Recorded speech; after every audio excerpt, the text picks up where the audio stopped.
Tere hommikust! Nagu öeldi, siis mina olen Roland Karo usuteaduskonnast. Ilmselt tekitab teis küsimust, et mida ometi võiks olla usumeestel öelda äri ja innovatsiooni kohta. Tuleb välja, et tegelikult üht-teist võiks olla küll, sest me elame täna globaalses külas, mis tähendab seda, et nii kummaline kui see ka ei ole, internet on tänases maailmas kättesaadav rohkematele inimestele kui puhas joogivesi. Kurb mingis mõttes, aga nii ta on. Ja teisipidi ka füüsiliselt maailm on jäänud väga väikeseks. Et ma siin mõtlesin seda ettekannet ette valmistades, et ilmselt Beijing on meile täna tegelikult ruumiliselt ja füüsiliselt lähemal kui Tallinn-Tartule veel 150 aastat tagasi. Nüüd, mida see tähendab?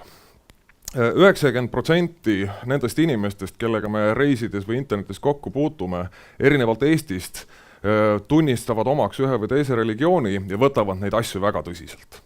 Et meil Eestis on praegu veel hea ja lihtne, aga mida see tähendab, on see, mille ma siin tegin tumedaks siniseks, et jah, erinevus rikastab, aga nagu me näeme ka Eesti poliitilistest debattidest viimasel ajal, erinevus tekitab ka väga tõsiseid probleeme. Meile on saabunud ainult mõned islami taustaga pagulaspered ja juba meil on mure majas, eks ole.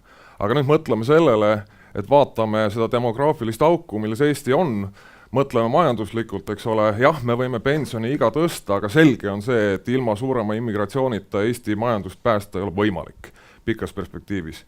See tähendab seda, et Eesti ärimeestel ja ametnikel on vaja baasilist religioonialast kompetentsust vähemalt 5 religioonialal.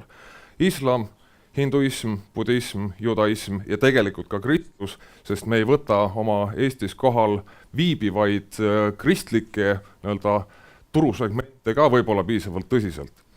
Selleks, et neid kompetentse pakkuda ja pakkuda siis välja nii koolitusi kui konsultatsioone, oleme me kutsunud ellu usuteaduskonna katuse all sellise ühiku nagu religioonide kompetentsikeskus, mis koondab siis kogu selle know-how, mis Eestis on olemas erinevate religioonide kohta, sellise spetsialistide võrgustikuna. Nii et kui te teete globaalset äri või kui te mõtlete ka selle peale, et mõne aasta või mõne 10 aasta pärast Eesti turg näeb välja hoopis teistsugune religioonide mõttes kui täna, siis mõelge selle peale juba praegu, võtke meiega ühendust, leiate meid kas siis sellelt aadressilt, mis siin on väljas, ehk usuteaduskonna kodulehe kaudu, või ka siis selle minu isikliku posti või meiliaadressi kaudu, mis on teie brošüürides, mis on laiali jagatud. Suurim tänu, toredat päeva jätku!